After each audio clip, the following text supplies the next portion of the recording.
Matagumpay na isinagawa ang Dole Integrated Livelihood Program Orientation na pinangunahan ng RPSB Team Garcia Tapas Capiz sa pamumuno ni Police Lieutenant Jonathan Alano, katuwang ang Dole Capiz Field Office na ginanap sa Garcia Gymnasium ika-2 ng Oktubre taong kasalukuyan.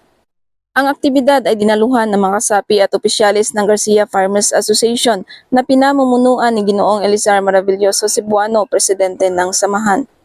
Kasama rin ang buong Barangay Council sa pamumuno ni Honorable Nestor Tonil Gloria Sr., Barangay Chairman ng Barangay Garcia.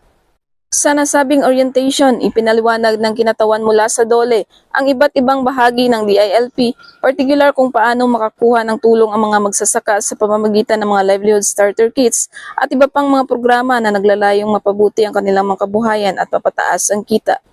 Ang tagumpay na aktibidad na ito ay patunay sa kahalagahan ng mga interbensyon ng gobyerno para sa pagbabago ng kabuhayan sa kanayunan. Inaasahan ng Garcia Farmers Association na magkakaroon ng mas maliwanag at mas masaganang hinaharap para sa kanilang mga miyembro. Ang aktibidad na ito ay nagpapakita ng matibay na pagtutulungan sa pagitan ng iba't ibang ahensya ng gobyerno at mga lokal na leader na may layuning itaguyod ang kaunlaran sa mga pamayanan tungo sa bagong Pilipinas. Mula dito sa Police Regional Office 6, ako ang inyong Police News Network Correspondent, Patrolwoman Julibel Alvior, alagad ng batas, tagataguyod ng Balitang Pulis.